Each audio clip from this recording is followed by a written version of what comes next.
There was a time when I, a wife, had to hold out my hand to receive a few crumpled $100 bills from my own husband. His charity came with a lecture, a sneering reminder that I was a freeloader, a useless housewife who did nothing but doodle at home. He had no idea that at the very moment he was preening about his own earning power, in a different bank account under a different name, I was quietly executing transactions worth millions of dollars.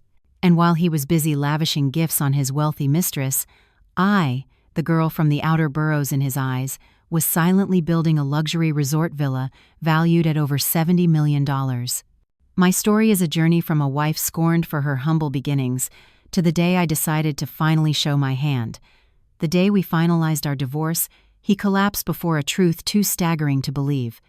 My name is Ava Chen, and I'm 35 years old. I come from a working-class neighborhood in Queens. My parents were immigrants, my father a construction worker, my mother a seamstress.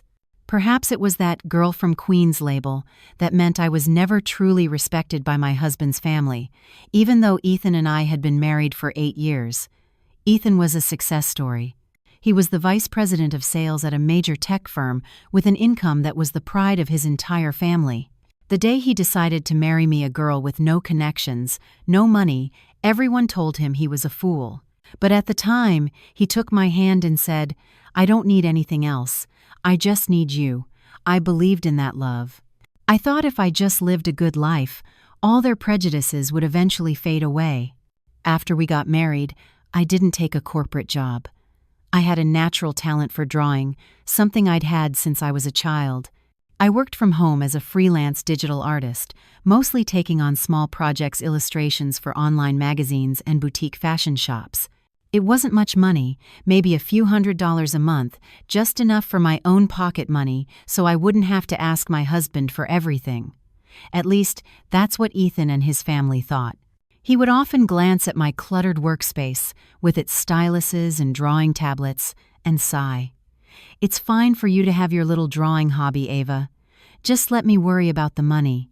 On the surface, his words sounded generous, like a man taking on the role of the provider. But I knew that behind those words lay a deep-seated condescension. He saw my work, my passion, as nothing more than a useless pastime. That condescension grew more apparent over time. At the beginning of each month, he would pull out his wallet and toss a stack of bills on the kitchen counter. "Here's $2,000. That covers groceries and whatever else you and Leo need. Since I handle the mortgage, utilities, and all the major bills, this should be more than enough for your little expenses. Try to be frugal with it. Don't be wasteful. $2,000 for everything that made our house a home food for the three of us, our son's diapers and formula, clothes, school supplies, and all the nameless little things that pop up." It was a constant, humiliating reminder that in his eyes, my contribution was worthless. I never complained. I learned to pinch pennies, to take the subway to cheaper grocery stores in other boroughs just to save a few dollars on vegetables. I did it all because I loved him and because I wanted to prove I wasn't a burden. But in his eyes, my sacrifice was just mediocrity. He started coming home later, his clothes carrying the scent of an unfamiliar perfume. He started acquiring expensive new things, a new Rolex, new Italian leather shoes. When I asked, he would just brush it off. "A gift from a client. You wouldn't understand." And then, he started being more open about it. He talked about Chloe, the daughter of a major business partner, a beautiful, stylish, and wealthy socialite. He spoke of her with an unconcealed admiration. "Being around people like Chloe really opens your eyes, Ava. Their level is just different." He said this while his eyes flickered over my faded loungewear. I understood. He was implicitly criticizing me. The final straw came on his birthday. I had spent the entire day preparing a lavish dinner with all his favorite dishes. I even baked a beautiful cake from scratch. I was hoping for a romantic evening, a chance to rekindle our connection. But he didn't come home alone. He came with Chloe. Chloe was in the neighborhood, so I invited her to join us for dinner, he announced casually. I froze, but I forced myself to smile and greet her.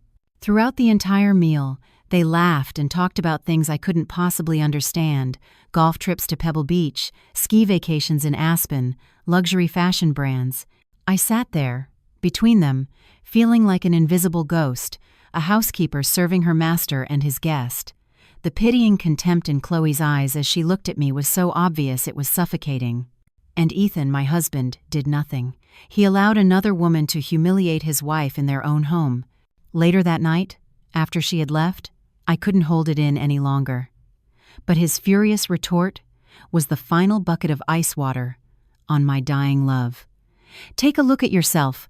All you know is the kitchen. What do you know about earning real money? If you can't contribute anything, the least you can do is know your place. The insults from Ethan and Chloe that night carved deep wounds into my heart. I didn't cry. I just quietly cleared the table, washed the dishes, and went back to our room, locking the door behind me.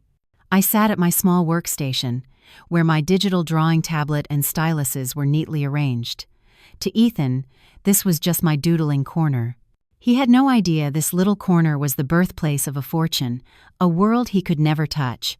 Looking at the unfinished artwork on my screen, I couldn't help but think about the past, about why I had chosen to live this double life, why I had hidden my true abilities. I grew up in a cramped apartment in a working-class neighborhood in Queens. My father was a construction worker, and my mother was a seamstress. My childhood was a long series of knowing what it was like to go without. I was used to meals of rice and beans, to wearing hand-me-downs from my cousins. I used to be deeply insecure about my circumstances, but that same poverty forged in me a powerful will to succeed and gave me my only true companions, pencils and blank paper. I found joy and escape in drawing. I could sit for hours, lost in creating imaginary worlds, fantastical characters, and places where poverty and shame didn't exist. My talent got me into the Pratt Institute, and that's where I met Ethan. He was a business student at nearby NYU, a confident, energetic city boy. We fell in love, a pure, college romance. But the difference in our family backgrounds was always an invisible barrier between us. I always felt insecure next to him. While his friends were the sons and daughters of wealthy families, I was just a girl from Queens in simple clothes, and I knew that deep down, even though he loved me, he was a little uncomfortable with my origins. He never said it, but I could feel it in the way he hesitated to introduce me to his friends, or when he would gently suggest I change my style of dress. The day we decided to get married, I was overjoyed but also anxious. I was afraid I wouldn't fit in with his family, that I would become a burden to him. On our wedding day, he held my hand and whispered, "Don't worry about anything. From now on, I'll take care of everything. I'll work hard to give you a comfortable life so no one can ever look down on you again." His promise was so sweet and warm. I believed he was the rock I could lean on for the rest of my life. I told myself I would step back and be a supportive wife so he could focus on his career. And then, a turning point came, a secret I decided to bury deep. Ever since college, I had a special passion for digital art. I taught myself everything, developing a unique style. I created an account on an international art forum under a completely unknown pseudonym, Luna, and started posting my work. To my surprise, my art quickly gained a following in the international community. Then, opportunity knocked. A major American video game company contacted me. They were incredibly impressed with my character designs and wanted to sign me to a long-term, exclusive contract. When I received the first draft of the contract, I couldn't believe my eyes. The numbers in it, the salary, the bonuses, were beyond my wildest imagination. If I agreed, I could buy a luxury condo in Manhattan in a single year. My first instinct was to joyfully share the news with Ethan, but then I hesitated. I remembered the look in his eyes when he talked about levels, his smug satisfaction when he talked about his own earning power. He was a man with immense pride and a fragile ego. If he knew that his girl from Queens could earn a sum many times greater than his own, would he be happy? Or would it be a blow to his pride, a source of insecurity? I was scared. I was scared that money would destroy the balance in our family. I was scared that when I was no longer a weak wife who needed his protection, his love for me would change. I made a decision I would later realize was both a mistake and a blessing in disguise. A mistake because it was built on a lie, but a blessing because it inadvertently became my escape route, my secret weapon. I decided to keep it a secret. I told Ethan I needed to go back to Queens for a week to care for my sick mother. During that time, I flew alone to Los Angeles to meet with the game company's representatives and sign the contract. The representative was David Pham, a Vietnamese-American executive who would become a mentor and a dear ally to me. I opened a separate bank account and directed all payments to be sent there. From that day on, I lived a double life. To Ethan and his family, I was still Ava, a housewife who doodled for fun and earned a few $100s a month. But in the digital world, I was Luna, a renowned digital artist, creating day and night and earning a fortune. I lived that lie for 8 years. I continued to be frugal, to live within the $500 allowance my husband gave me. Meanwhile, all the money I earned was quietly saved and invested in secure channels. I thought I was doing the right thing. I thought I was protecting my husband's pride, preserving a simple family happiness. But I was wrong. My sacrifice, my deception, didn't make him love me more. On the contrary, it only made him look down on me, to despise me even more. It gave him the license to trample all over me while he went out and found a woman he deemed on his level. Tonight, being humiliated by the very person I loved, I finally realized my biggest mistake wasn't hiding my talent, it was giving my love and sacrifice to a man who was never worthy of it. After that disastrous birthday dinner, Ethan's final mask seemed to fall away. He no longer bothered with pretenses or excuses. Chloe's existence went from a shadowy secret to a publicly acknowledged fact, not through words, but through his brazen and cruel actions. Our home was no longer a sanctuary. It had become a cold stage where I was the sole, unwilling audience to my husband's passionate affair with his mistress. He began seeing Chloe openly, without any restraint. Late nights were no longer explained away as client dinners. He would casually say, "I have to take Chloe to an important event tonight." Weekend absences were no longer business trips. He would state flatly, "I'm taking Chloe to the Hamptons for the weekend. She's been working so hard lately, she needs to relax." He said these things to me not with a tone of guilt, but with a chilling nonchalance, as if it were the most normal and reasonable thing in the world. He no longer saw me as his wife. In his eyes, I was merely a roommate, an unwilling housekeeper in my own home. I chose silence. My silence was not agreement, it was contempt. I didn't want to argue, to waste my breath on a man who had lost all sense of shame. I just watched, noted everything, and silently continued with my own plan. But to him, my silence was weakness, an acceptance of my fate, which only emboldened him and his mistress to become even more outrageous. He started comparing me to Chloe openly during the rare family dinners he attended. "You know, Ava, you should really try to be more like Chloe," he'd say after a cheerful phone call with her. "A modern woman needs to know how to network, to build relationships. Look at Chloe. She's only been at her father's company for a short time, and she's already friendly with all the senior partners. My work has been so much smoother thanks to her. Unlike you, stuck at home all day, unable to help your husband at all." At other times, when I'd buy a new outfit with money I'd saved, he'd glance at it and sneer. "Still have that same tacky taste, huh?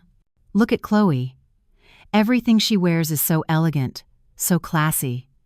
A man's reputation depends on the woman by his side, you know. With you like this, no wonder I don't want to take you anywhere." Every word was an insult, a trampling of my self-respect. He was trying to turn me into a useless, unworthy wife to justify his own infidelity. He wanted me to feel insecure, to feel inferior to his mistress. And Chloe, she never missed an opportunity to assert her position. She moved beyond taunting me on social media and began to invade my real life. She would accidentally have expensive gifts for Ethan delivered to our home, complete with cards filled with cloying messages. She would call him late at night, deliberately speaking in a seductive, needy tone so I could overhear. The peak of her audacity was when she came to our house one afternoon when I was home alone. Her excuse was that she had urgent documents for Ethan. She walked in, moving about as if she owned the place. Then she sat on the sofa, crossed her legs, and looked at me with an air of superiority. "It must be so lonely for you, Ava, being home all day," she said, her voice a mix of sympathy and condescension. "I'm different. My work keeps me busy all day, and then at night, I have events and client meetings with Ethan. It's tiring, but it's fun. A woman needs her own career, you know? She needs to shine. Just being a housewife is so stifling and boring. She was deliberately flaunting her successful, dynamic life while mocking my quiet existence. Oh, by the way, she continued, as if just remembering, Ethan's company is organizing a retreat in Napa Valley for the top VPs next weekend. It's a very important trip, a chance to meet the global executives. Ethan said he's taking me with him so I can learn more. He must have been too busy to tell you. You'll be home to take good care of your son, right? With that, she stood up, smiled triumphantly, and left, leaving me there with a shattered heart. She wasn't just stealing my husband, she was stealing my position, my role as his wife. She was replacing me at his side at all the important events, while I, his legal wife, was cast aside, treated as nothing more than a glorified maid. I didn't cry. I just quietly went to my workspace and turned on my computer. I looked at the unfinished designs, at the multi-million-dollar contracts waiting for me. A cold smile spread across my lips. Class? A career? Fine. You two can continue to revel in your gaudy, fake world. Continue to look down on me, to trample on me. I won't say a word. I will let you enjoy your days at the peak of your arrogance, because I know that on the day I finally reveal my cards, the higher you are, the more painful your fall will be. And I am patiently waiting for that day, the day I will show him who truly has class. The disdain from Ethan and the audacity of Chloe were like daily doses of poison injected into our already rotting marriage. I lived through those days not with love, but with a terrifying self-control. I remained silent, playing the part of the dutiful wife, but deep down, a plan was taking shape. I no longer wanted to hold on to that unfaithful man, but before I left, I had to show him what he had lost. I had to show him and his mistress who truly possessed class. I was just waiting for the right moment, for the final drop to make the glass overflow, to give me the definitive reason to leave without a shred of regret. That day came in the most humiliating and painful way imaginable. It was our 8th wedding anniversary. Although I knew Ethan's heart no longer belonged to me, a weak part of me still held on to a sliver of hope, a fragile hope that the beautiful memories of our 8 years together might awaken some lingering conscience within him. I decided to give him, and myself, one last chance. I spent the entire day preparing a special anniversary dinner.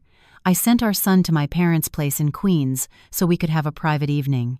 I cleaned the house meticulously, arranged a vase of red roses, and lit scented candles. I cooked all of Ethan's favorite dishes, the ones I used to make for him when we were first dating. I even wore the sea green silk dress he had given me on our first anniversary, the dress he once said made me look like a muse. I did all this not to win him back, but to remind myself how hard I had tried. Ethan came home at 8 p.m., but he wasn't alone. At his side, her arm linked possessively through his, was Chloe. I felt like I had turned to stone. I stood frozen in the living room, watching them walk in hand. My heart felt like it was being squeezed in a vice. He was so cruel as to bring his mistress home on our wedding anniversary. Seeing me, Ethan showed not a hint of guilt. He introduced her with a casualness that made it all the more brutal. "Hi, honey. Chloe and I just came from a client meeting. It was on the way, so I invited her to celebrate with us. After all, she's been a huge help to me at work. The more, the merrier, right? The more, the merrier." His words were a knife straight to my heart. What did he think our anniversary was? A networking event? Chloe, for her part, showed no awkwardness. She wore a tight, fiery red cocktail dress, a stark contrast to my simple elegance. She strode into the house as if she owned it. She glanced at the dinner table I had so painstakingly prepared and curled her lip. "Oh, Ava, you're so talented. So much effort for all this. We're so used to fancy restaurants for business dinners. It's been a while since I've had a home-cooked meal." Her words were a backhanded compliment, a subtle jab at my domestic simplicity. I couldn't speak. A lump formed in my throat. I could only stand there and watch them perform their perfect play. Ethan pulled out a chair for Chloe, a chivalrous gesture he hadn't shown me in years. He sat right next to her, while I sat opposite them, feeling like an outsider at their party. Throughout the meal, they spoke only to each other about projects, partners, overseas trips. They laughed, occasionally placing food on each other's plates with intimate familiarity. I sat there, quietly eating my portion, feeling utterly redundant and pathetic. The anniversary dinner I had poured my heart into had become nothing more than a session of psychological torture. After dinner, just as I was about to bring out the cake I had baked, Chloe suddenly stood up. Holding her glass of red wine, she pretended to stumble, accidentally tripping on the leg of the table. The entire glass of red wine tipped over, splashing all over me, staining the sea-green silk of my dress. "Oh my God, I'm so sorry. I'm so sorry," she exclaimed, grabbing a napkin and dabbing frantically at my dress, which only made the stain spread further. "Oh no, such a beautiful dress and I've ruined it. I'm so sorry, I didn't mean to." I stood there, stunned. I knew it wasn't an accident, it was a deliberate act. She had intentionally ruined my sentimental dress right in front of my husband. But what hurt the most was Ethan's reaction. He didn't say a single word of reproach to Chloe. Instead, he turned to me, his voice filled with irritation. "It's just a dress, Ava. Why are you so tense? Chloe already apologized. You're the older one here, you should be a little more gracious." And then Chloe, having committed her crime, delivered the final blow, a blow that officially killed any last shred of affection I had for him. She looked at the stain on my dress, then back at me with a look of pure pity, her voice sweet but laced with venom. "That dress must have been very expensive for you, right? Here, let me buy you a new one." "Oh, wait," she paused dramatically. "Someone with your simple taste probably wouldn't even know how to buy a decent designer dress. How about this? This weekend, Ethan and I will take you shopping. We'll pick out something more suitable for a vice president's wife, okay?" She finished and turned to Ethan, giggling. And Ethan, my husband, the man I once loved more than life itself, not only failed to defend me but actually played along. He nodded and smiled at her. "Yeah, that's a great idea. Ava's been at home so long she's out of touch with fashion. She needs your guidance." That was it. The glass had not just overflowed, it had shattered. This humiliation was beyond any limit. They weren't just having an affair, they were colluding, openly trampling on my dignity and self-respect. I looked at them, the two people reveling in my pain. I didn't cry. I didn't scream. I just quietly turned and walked back to my room. That very night, I began to pack my things. Love, attachment, it was all dead. From that moment on, only one thing remained in my mind. I had to show them just how formidable this girl from Queens could be when she had nothing left to lose. I slammed the bedroom door shut and locked it. The sound of Ethan and Chloe's cheerful laughter from the living room still drifted in, grating and repulsive. I didn't cry. My tears had run dry after that fateful night. I stood before the mirror, looking at my own reflection, a woman with a haunted face, lifeless eyes, and a large dark red wine stain on her chest like a bloody wound. The sea-green silk dress, a memento of an 8-year-old love, had now become a testament to ultimate humiliation. I took it off, crumpled it into a ball, and threw it into a corner of the room, as if to discard an entire past of deception and foolishness.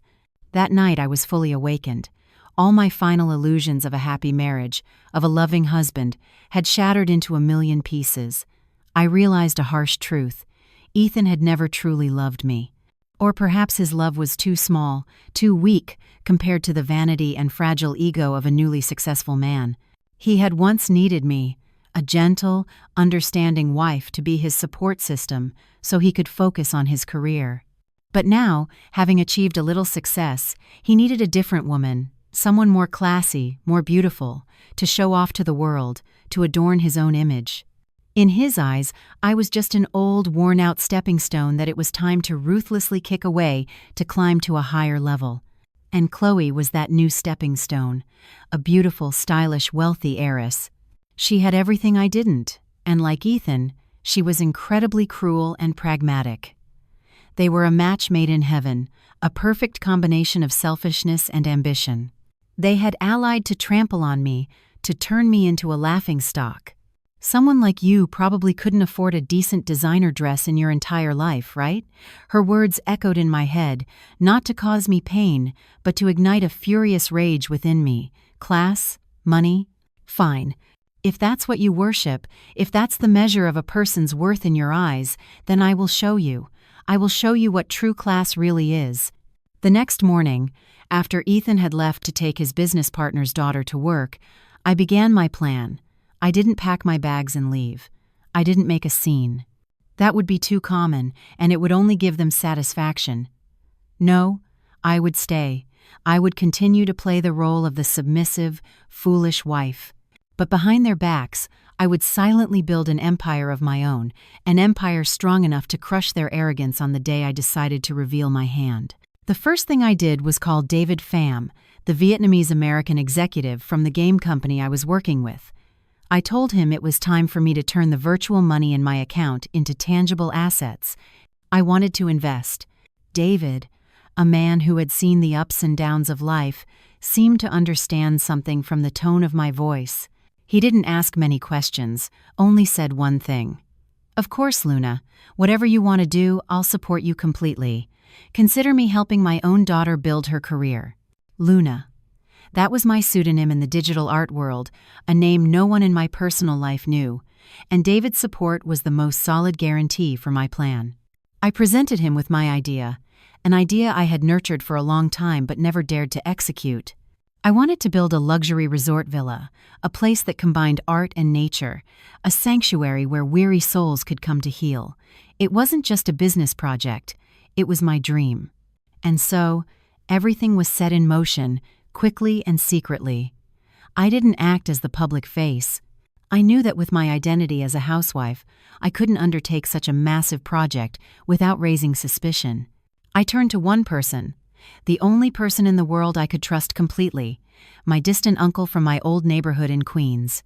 My uncle, Jimmy, was a simple, honest construction foreman, but he was incredibly loyal. Years ago, after my parents passed away, it was his family who took my sister and me in during our most difficult times. I never forgot that debt of gratitude. I called him and explained my situation and my plan. Without a moment's hesitation, he agreed. "Don't you worry, kid. Leave it all to me. I'll do everything for you. As long as you can get the justice you deserve, I'd go through hell and high water for you." A single-member LLC was formed, with the legal representative being none other than my uncle.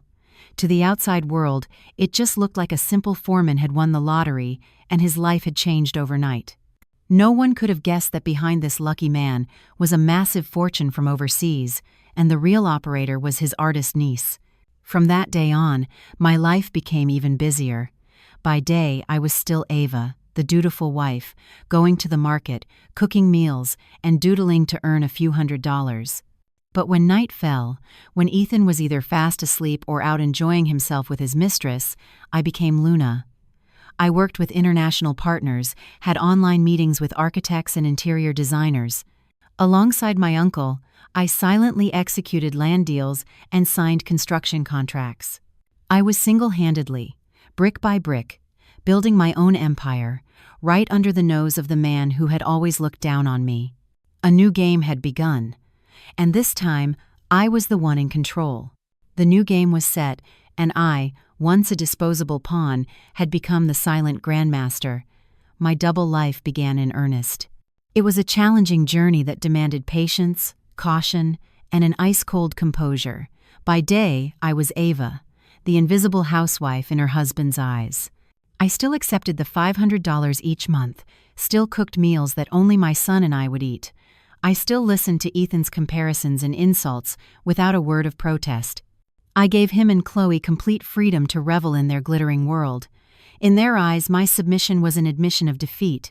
They thought I had resigned myself to the fate of a discarded wife. They had no idea my silence was the perfect camouflage for an earthquake forming deep beneath the ground. When night fell, when Ethan had left the house for his amusements, Luna's world came alive. I turned my small workspace into a command center. My digital tablet was no longer just for drawing game characters, it became the canvas where I sketched architectural ideas and design plans for a grand dream. The dream of Serenity Point. That was the name I gave my project. I wanted to build a place not just for vacation, but for healing. A place where weary souls, like my own, could find peace. I chose a pristine, beautiful stretch of coastline in Big Sur, California, a place not yet overrun by tourism, as the location for my project. Everything was conducted with the utmost secrecy and professionalism, managed by the two people I trusted most, my Uncle Jimmy and David Pham. Uncle Jimmy, my honest uncle with the cover story of a lottery winner, served as the president of Serenity Investments, LLC. He represented me in all domestic transactions, from acquiring a vast piece of coastal land and obtaining building permits to signing contracts with contractors and construction crews. No one could have ever suspected that the person directing everything was his artist niece. Meanwhile, David Pham, with his experience and international connections, helped me with something even more critical. He connected me with world-class architects and landscape designers. Our meetings often took place at 2 or 3 in the morning due to time differences. While Ethan was sound asleep after a night out or in the arms of his mistress, I was in front of my computer screen, passionately discussing every design detail, from wind direction and natural light to the selection of eco-friendly materials. I didn't want to build another concrete resort. I wanted Serenity Point to be a masterpiece, a perfect fusion of modern architecture and the raw beauty of nature. Each villa would be uniquely designed with its own infinity pool and private garden, nestled among lush greenery. There would be a spa offering herbal therapies, an organic restaurant, and a small, quiet library overlooking the ocean. The enormous fortune I had accumulated over 8 years was poured into this project. It was a gamble, the biggest gamble of my life. But I wasn't afraid because I knew I wasn't just building a resort, I was rebuilding my life. Every brick laid, every tree planted at Serenity Point was a brick and a tree rebuilding my shattered confidence and self-respect.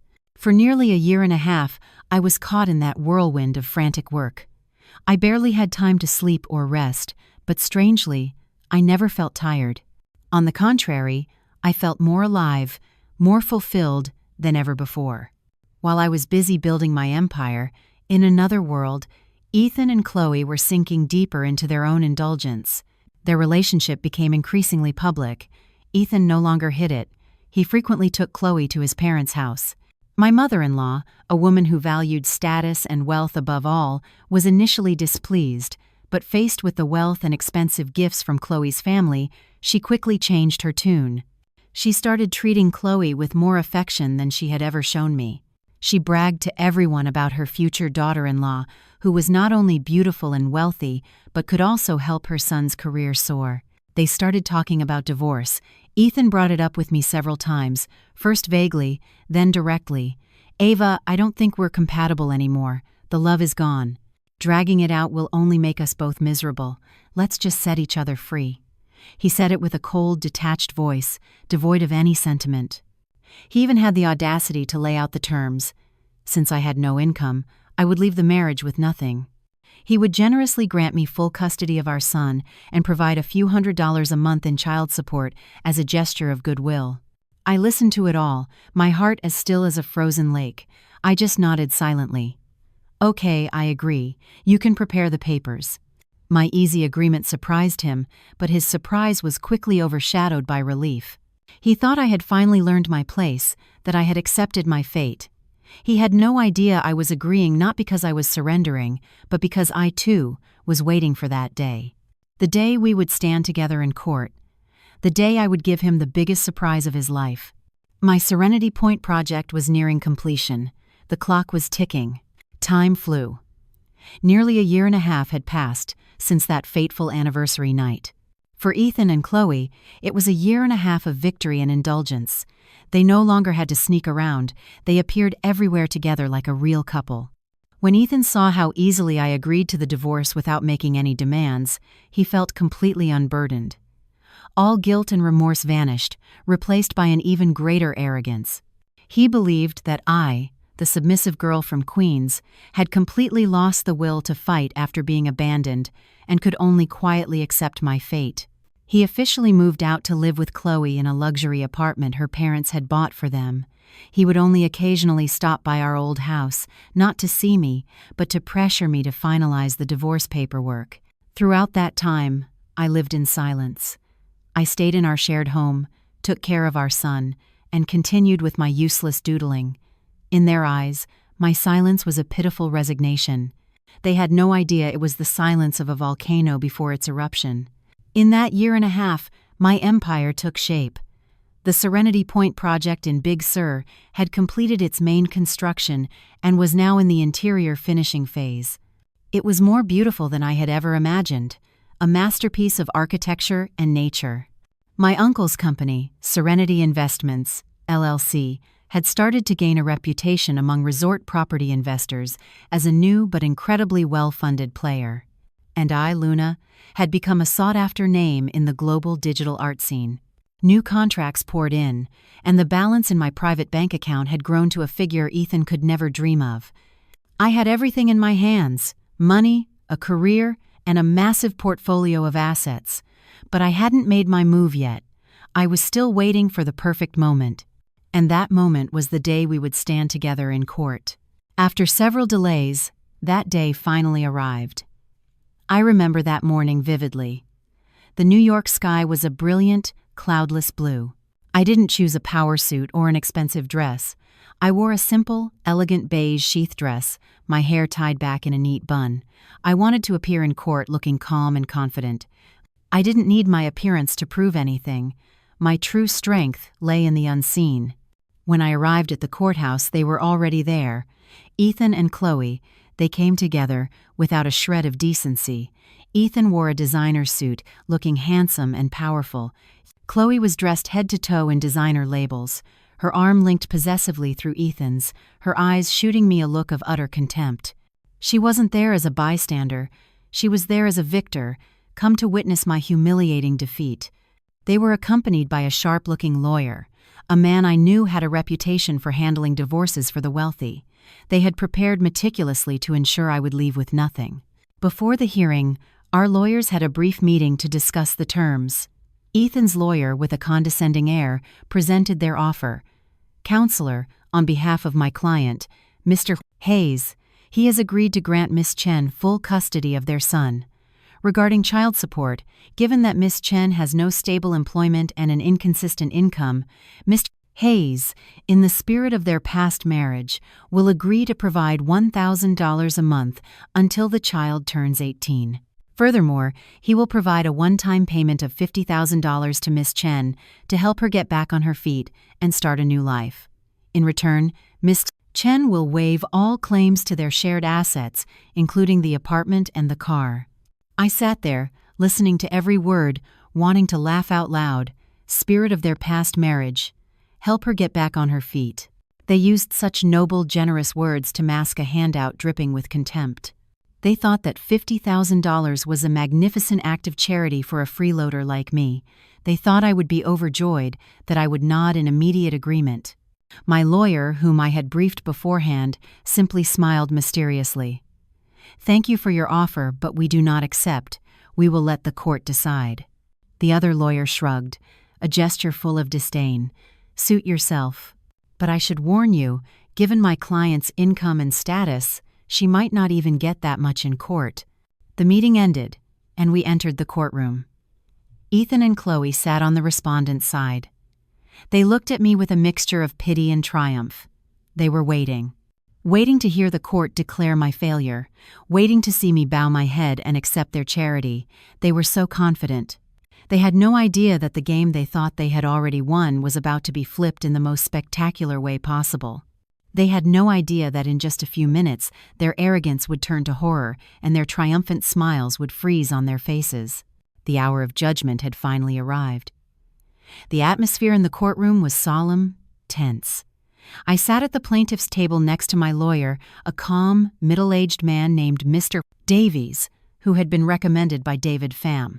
Across from me sat Ethan and his smug young lawyer. Chloe wasn't allowed in the main seating area. She sat in the public gallery just behind them, arms crossed, her expression still challenging. The judge, after completing the initial proceedings, asked the respondent's side, Ethan's side, to present their proposal for asset division and child support.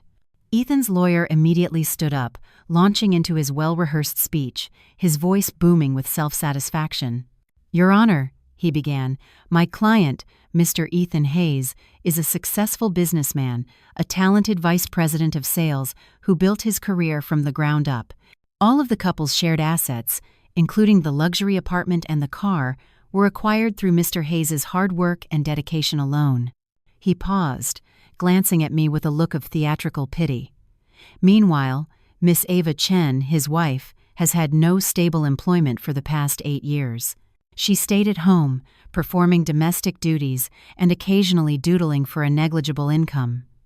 Essentially, she was entirely dependent on her husband's financial support. Every word was a calculated humiliation. He was painting a picture of a brilliant, generous husband and a useless, freeloading wife. Therefore, he continued, considering both the emotional and legal aspects, Mr. Hayes's offer to provide $1,000 a month in child support and an additional $50,000 to his ex-wife is an act of incredible humanity and generosity. We believe this is a fair and reasonable division and request that the court approve my client's proposal. He concluded his speech with absolute confidence. Ethan, sitting beside him, nodded in agreement, his face a mask of self-satisfaction. They thought they had won. They believed no court could rule otherwise based on those facts. The courtroom murmured. The judge tapped his gavel lightly and turned to us. "Does the plaintiff have any response to the respondent's presentation and proposal?" Only then did my lawyer, Mr. Davies, slowly rise to his feet. He didn't rush to rebut. He simply smiled a calm but razor-sharp smile. "Your Honor, we completely disagree with everything the opposing counsel has just stated. Mr. Davies' voice wasn't loud, but it was clear and firm, echoing through the room. The respondent's counsel has painted a very compelling story of a successful husband and a freeloading wife. Unfortunately, that story is missing one crucial element: the truth." Ethan and his lawyer frowned, visibly annoyed. Opposing counsel stated that my client, Miss Ava Chen, has no stable employment and an inconsistent income. "This is a complete fabrication," Mr. Davies said, then nodded at me. I took a deep breath, opened my briefcase, and placed a thick file on my lawyer's table. Mr. Davies presented it to the judge. "Your Honor, in my hands are the complete legal documents for Serenity Investments, LLC, a company operating in the luxury resort real estate sector. The legal representative and sole owner of this company is my client, Miss Ava Chen." "What?" Ethan shot up from his chair, his face a picture of disbelief. His lawyer was speechless. The courtroom erupted in whispers. "And this," Mr. Davies continued, not giving them a moment to recover, "is a certified bank statement for Serenity Investments for the past 3 years. As the court can see, the transactions are not insignificant sums. They are transfers from international partners. The company's total revenue over the past 3 years has exceeded $30 million US. $30 million. The number was like a bomb detonating in the courtroom. Ethan staggered, grabbing the back of his chair to stay upright. His face went from stunned to ghostly white.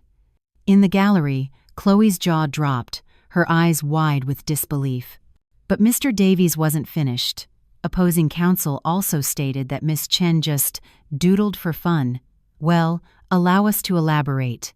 These are long-term partnership contracts between Miss Chen, under the professional pseudonym Luna, and leading video game corporations from the United States and Japan. Her job is not doodling. It is creating art, designing characters and worlds for global blockbuster games. And her income is not negligible. It is a figure that perhaps even the respondent himself could not possibly imagine." One by one, Mr. Davies presented the contracts, the evidence. Each document he laid down was like a hammer blow, shattering Ethan's arrogance and pride. Ethan's lawyer stood frozen, unable to utter a single word of rebuttal. The script he had so carefully prepared had been demolished. Ethan collapsed back into his chair, breathing heavily, his hands clutching his head. He was trying to process a reality that was beyond his comprehension. The wife he had always scorned, the woman he considered a burden, the girl from Queens, was a bona fide multimillionaire, a world-class artist. His entire worldview, his self-image as a successful man, had crumbled to dust in a matter of minutes.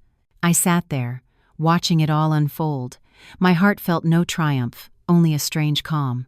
This was just the beginning, Ethan. The biggest surprise was yet to come. The courtroom was so silent you could hear a pin drop. The bombshell of information Mr. Davies had just dropped left everyone from the judge and lawyers to the spectators in a state of shock. Ethan sat with his head in his hands, his broad shoulders trembling. He didn't dare look up at anyone. The smug, superior air of a successful executive had vanished, replaced by the pathetic image of a man who had just realized he was nothing but a frog in a well. Chloe, the arrogant mistress, was no better. She was frozen in her seat in the gallery, her perfectly made-up face as pale as paper, her red lips moving silently, unable to form words. The world she prided herself on, the world of wealth and class, had suddenly become pathetically small and ridiculous in the face of the colossal figures my lawyer had just announced. Ethan's young lawyer looked even more pitiful. He stood in the middle of the room, the file in his hands having scattered to the floor without him noticing. The script he had prepared, the eloquent words about a brilliant husband and a dependent wife, had become a grotesque joke. He had been defeated by his opponent in the most humiliating way possible, not with legal arguments, but with the raw, undeniable truth. The judge, after a few moments of stunned silence, regained his composure. He tapped his gavel lightly and turned to Ethan's lawyer, his voice stern. "Does the respondent have any comment on the evidence just presented by the plaintiff?" The lawyer flinched and scrambled to pick up his papers. He stammered, attempting a weak rebuttal. Your Honor, this evidence... We were completely blindsided. We need time to verify its authenticity. It's possible these are forged documents, created to influence the court. Forged? My lawyer, Mr. Davies, let out a short, confident laugh.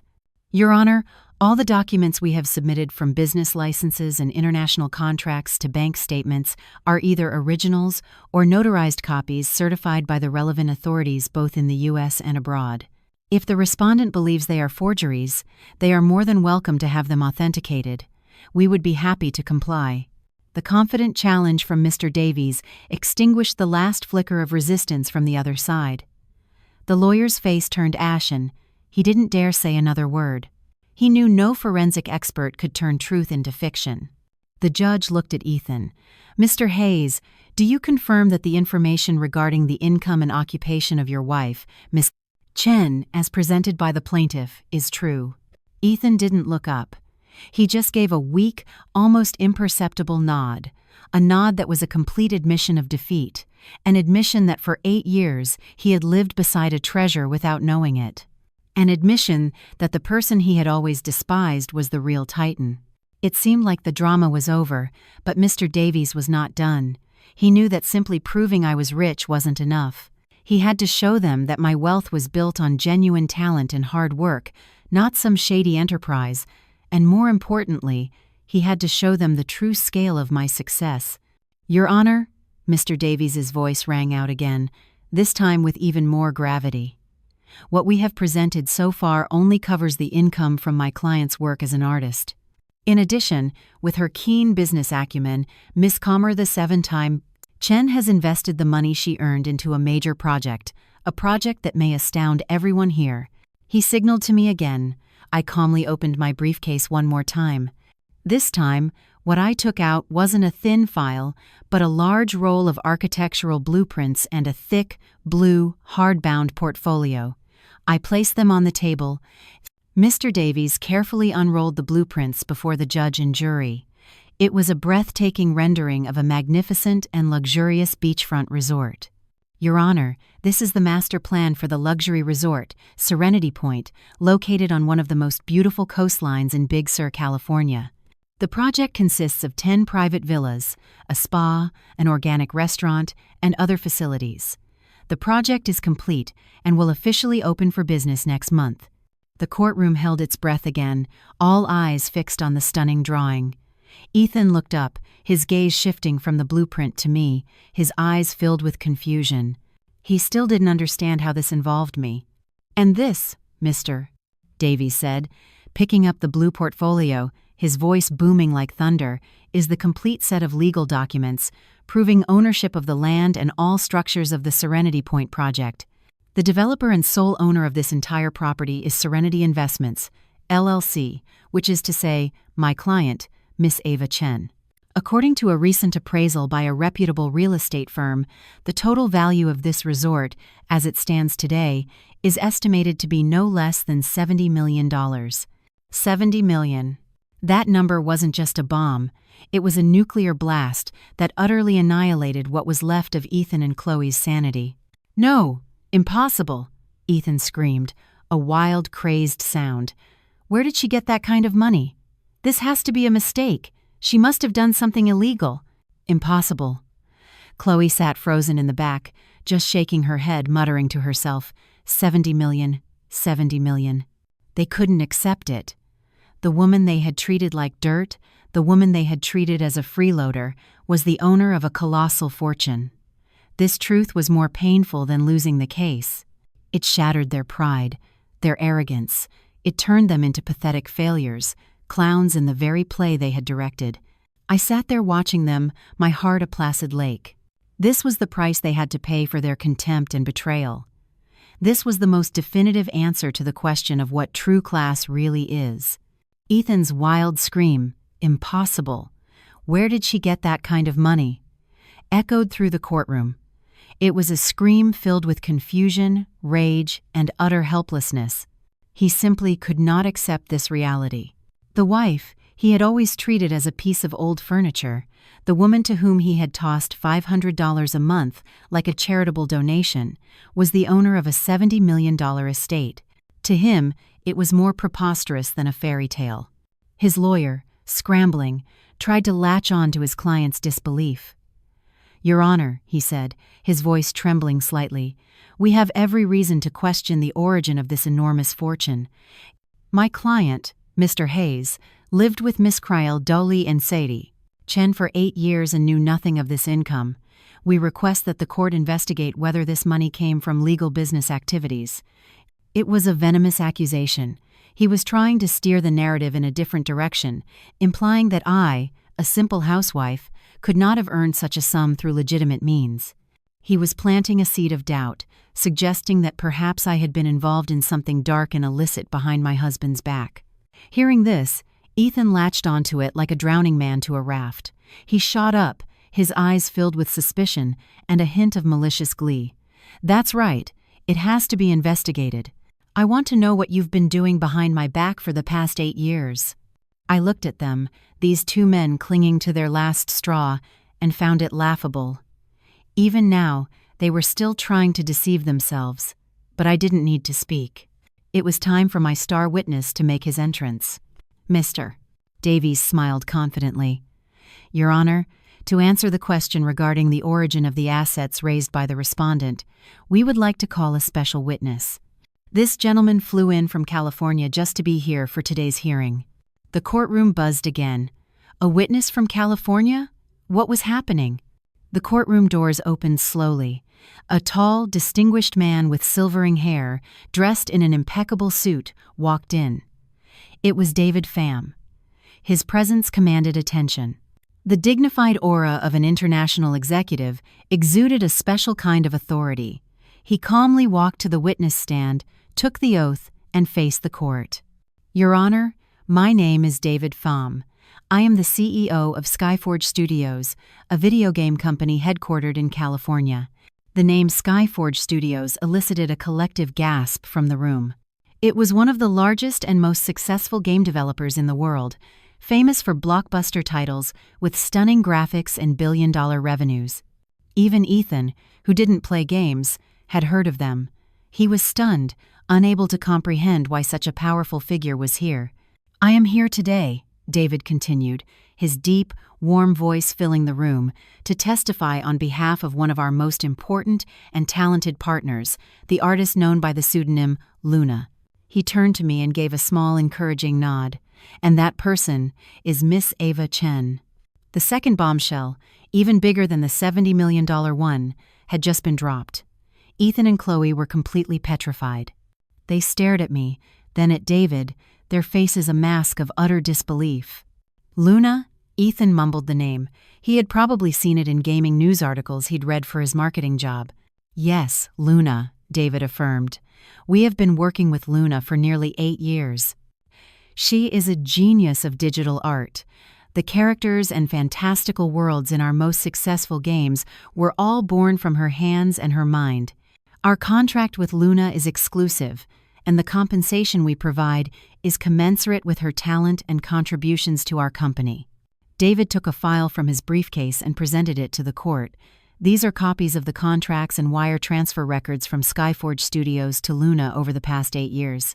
All transactions were conducted through international banks and are fully compliant with the tax laws of both the United States and her country of residence. I can confirm that every dollar of Miss Ava Chen's income is the result of honest, hard work and is completely legal. Every word from David, every number in those contracts, was irrefutable proof. Any doubt about the origin of my wealth was mercilessly extinguished. Ethan sat there, no longer gasping, just staring blankly into space. He finally understood. The wife he had always belittled was not just rich, she was a genius, an artist of international renown. And he, the VP of sales who was so proud of his own success, was a grain of sand in the desert compared to her. This collapse was no longer about money. It was a complete annihilation of his character, of his male ego. I glanced at Chloe. She was no better. Her beautiful face was contorted with envy and fear.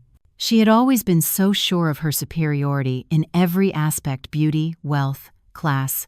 But now, in the presence of a genius artist working with billion-dollar corporations, her family's wealth seemed trivial and common. She had lost, utterly and humiliatingly. David finished his testimony and calmly returned to his seat.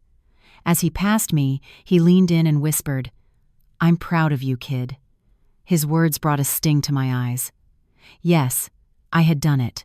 I had not only reclaimed my justice, but I had also proven my own worth in front of everyone. David Pham's testimony was the final verdict, not from the court, but from a harsh and undeniable reality. All arguments and suspicions became meaningless.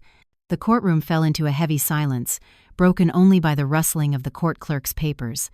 Everyone was trying to process the unbelievable story. The scorned housewife was, in fact, a genius artist, a hidden multimillionaire. All eyes turned to Ethan.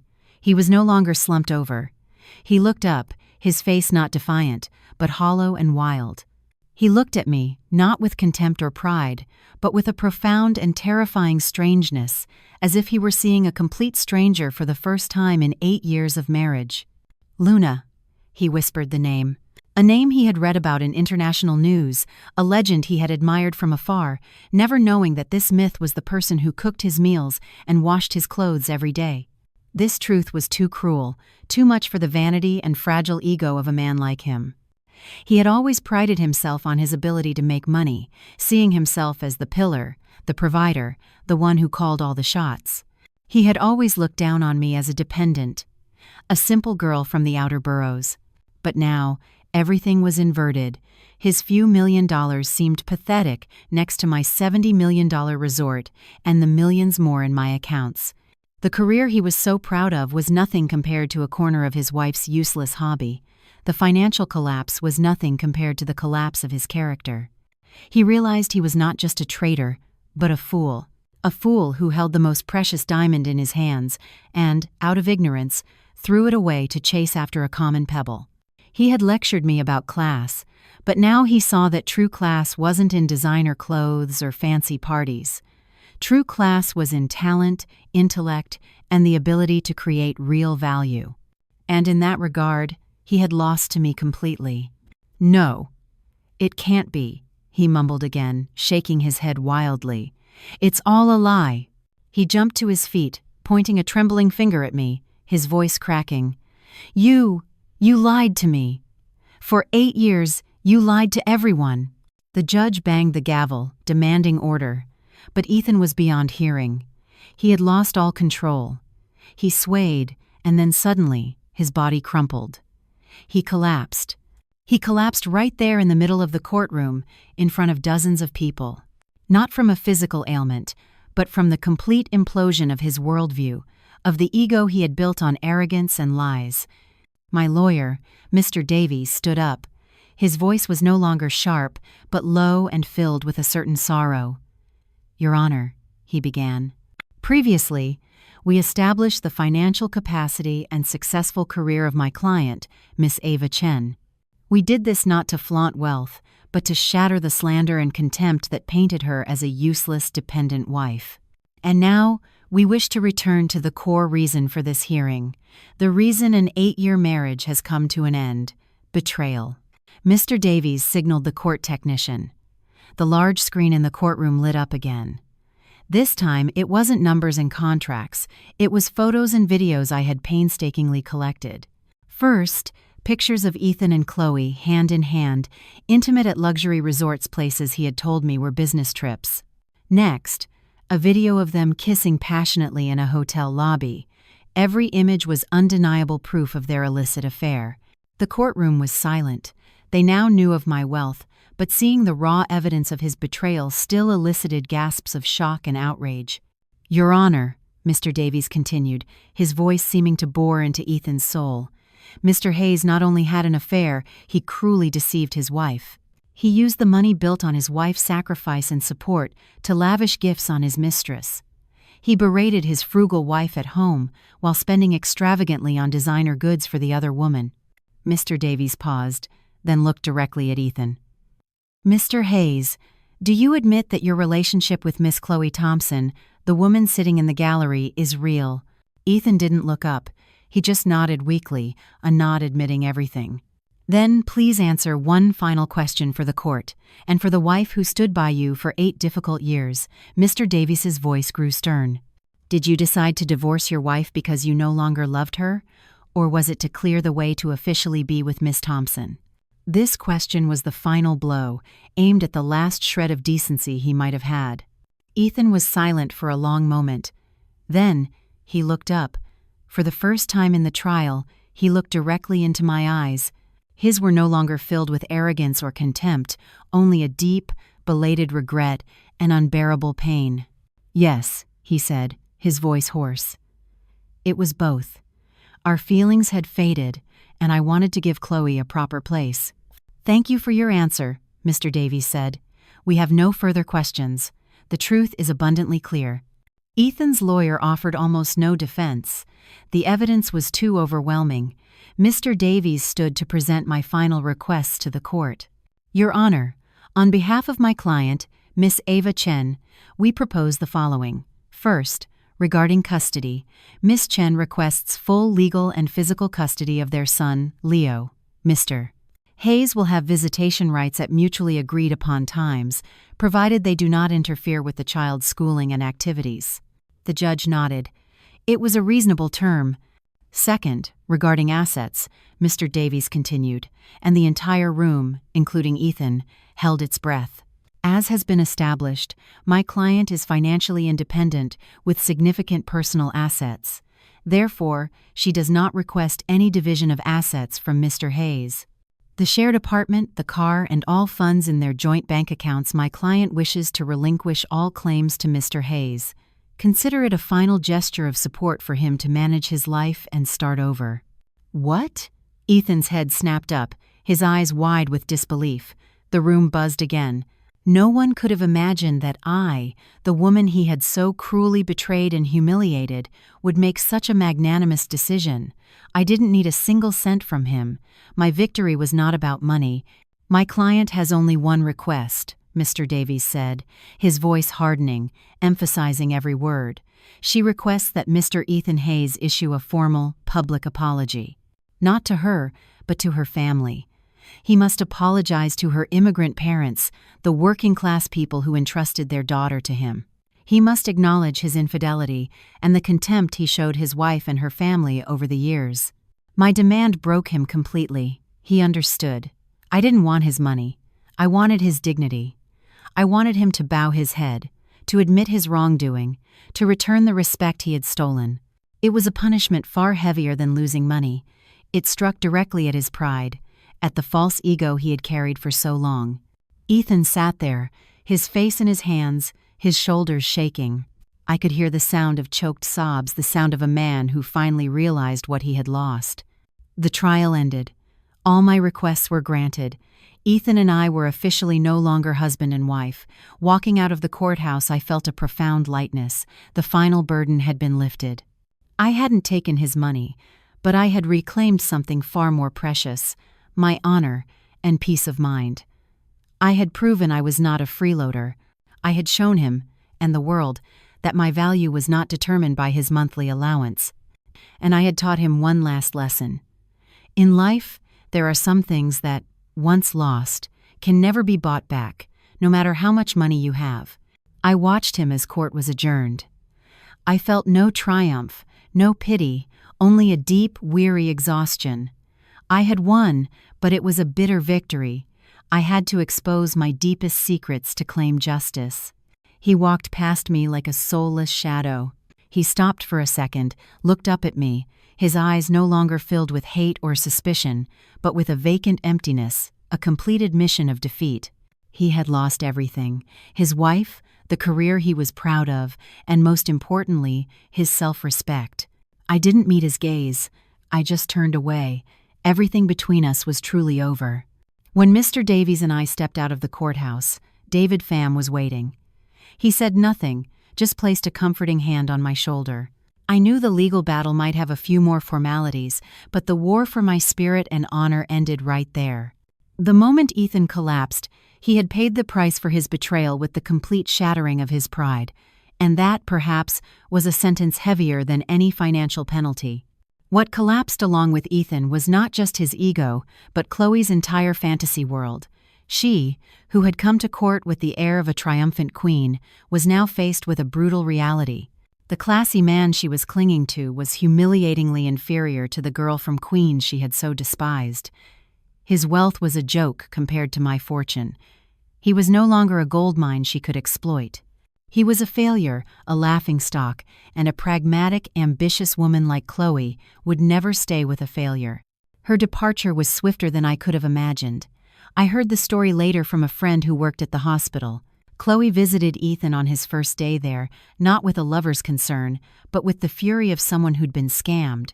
She made a scene right in his room. "You lied to me," she had screamed. "You acted like you were so successful, so rich. It was all a front. You're not even a fraction of what your wife is. Do you know how humiliated I feel being with you?" Ethan, still in shock and despair, could say nothing. He just lay there, absorbing the verbal assault from the woman he had worshipped just a day before. "I wasted so much time and effort on you, and for what? A failed man with no future." With that, she ripped the expensive diamond ring Ethan had given her off her finger and threw it at his face. "You can have this cheap thing back." Then she turned and walked out without a second glance. The next day, she had all her belongings removed from their shared apartment, deleted every photo of them from social media, and blocked him completely. She vanished from his life as quickly as she had appeared, leaving nothing but wreckage and shame. Chloe's callous departure was the final blow that crushed Ethan.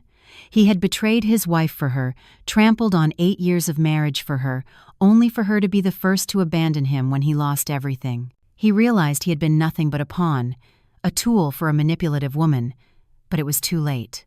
Ethan fell into a deep crisis. He couldn't face his parents. He had no pride left to return to our old home.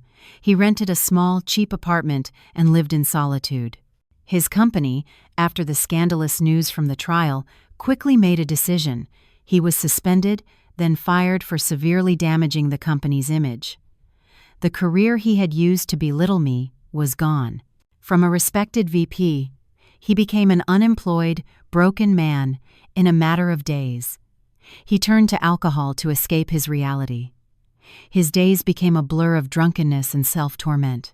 He would call me, sometimes crying and begging, other times screaming and cursing, blaming me for ruining his life. I no longer cared. I blocked his number. Everything between us was now a matter for the lawyers. This was the price of betrayal, and it was a steep one. He had wanted it all: the dutiful wife at home and the beautiful mistress on his arm. In the end, his greed cost him everything. He was left with nothing but loneliness, shame, and a regret that would haunt him forever. Life has a way of balancing the scales. You reap what you sow. And the bitter harvest he was now reaping was from seeds he had planted himself. Walking out of the courthouse that day, I left behind not just a broken marriage, but an old version of myself, a version defined by submission, blind sacrifice, and an insecurity about my humble roots. The Ava of today was a free woman, free to decide my own life, free to pursue my passions, and free to build a true happiness that depended on no man. I didn't rush into parties or distractions to numb the pain. Instead, I gave myself a period of quiet. I took my son back to my family in Queens for a while. In the peacefulness of my old neighborhood, surrounded by the unconditional love of my family, the wounds in my heart began to heal. My son, once a shy child, became more cheerful and lively, running free, breathing in the familiar air. After a few months of rest, when my soul had truly found its balance, I began to rebuild my career, but this time as Ava Chen, not Luna. The Serenity Point project in Big Sur officially opened. I flew out there, personally managing the initial operations. I was no longer just an artist confined to a digital screen. I learned to manage staff, to run a luxury resort, to handle the daily challenges of a complex business. The work was demanding, but it brought me an immense joy and confidence. I proved to myself that I could create beauty, not just in my art, but in the real world. Serenity Point, with its unique architecture, seamless integration with nature, and impeccable service, quickly became a gem of the California coast. It attracted not just domestic tourists, but discerning international travelers seeking a truly peaceful and exclusive retreat.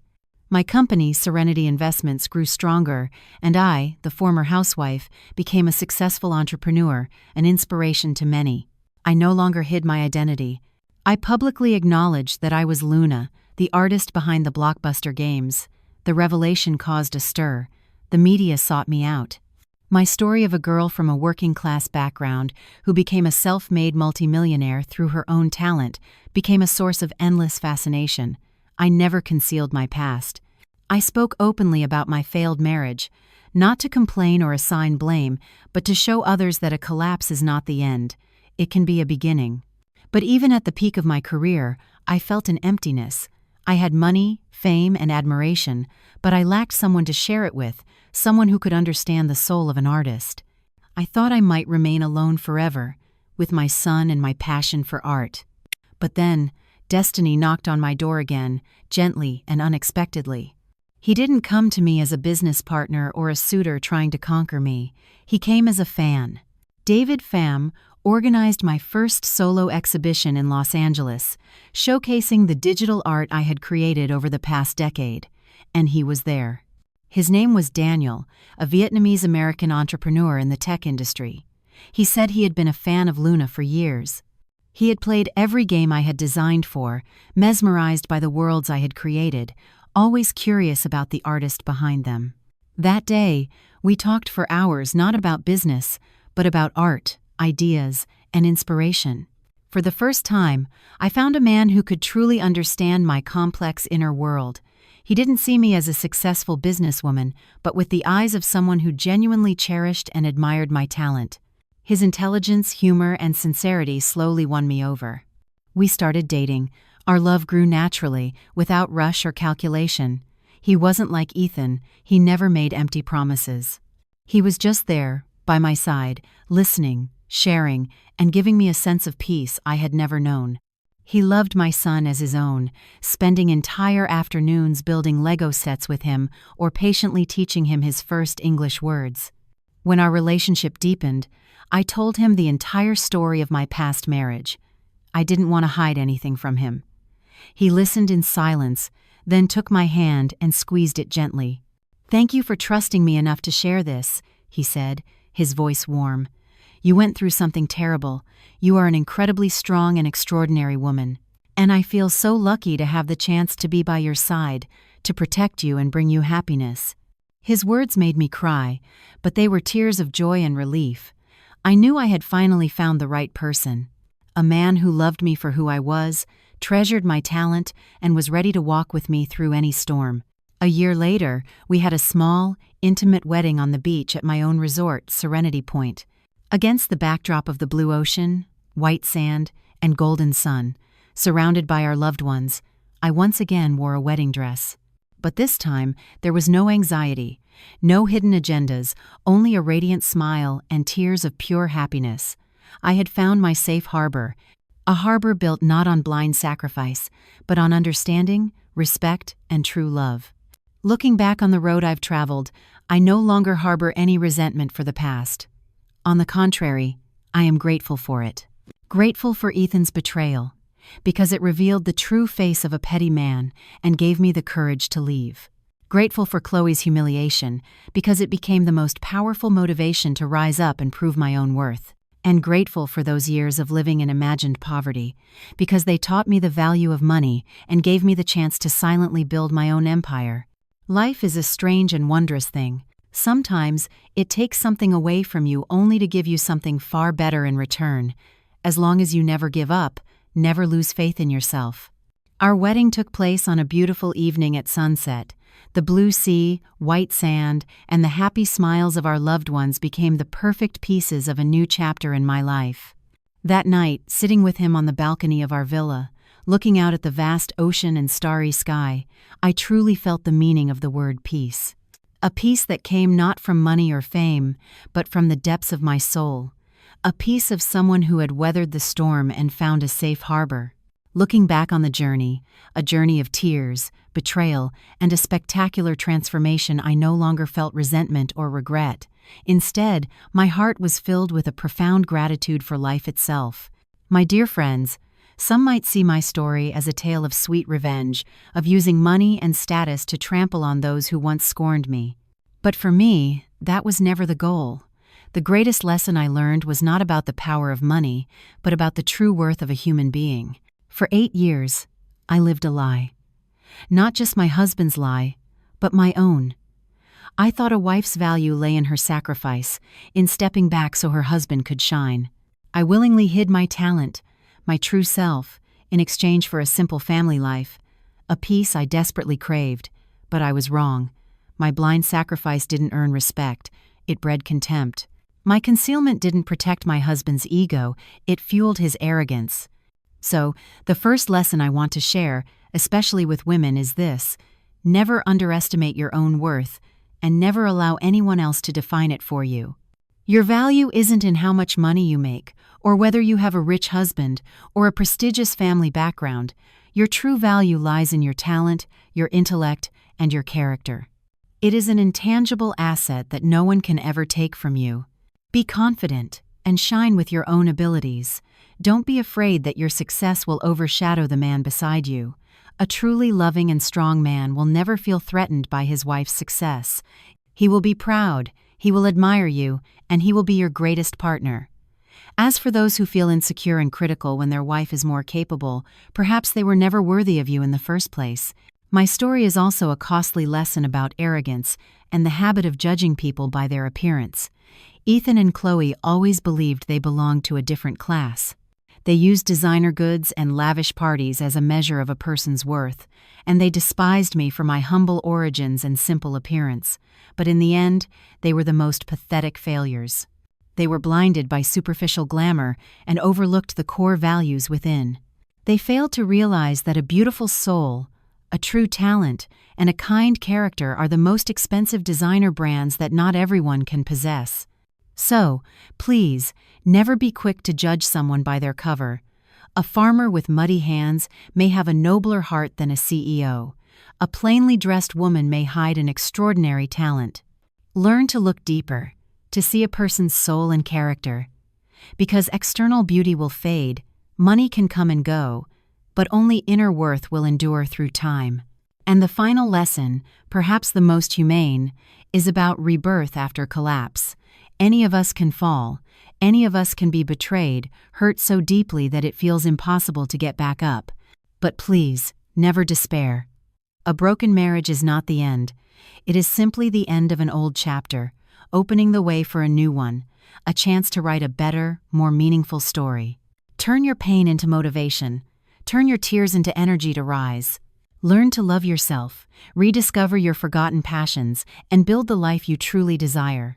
True happiness doesn't come from someone else's charity. It comes from the freedom of your own soul. It comes from knowing your own worth and daring to live a life that fully honors it.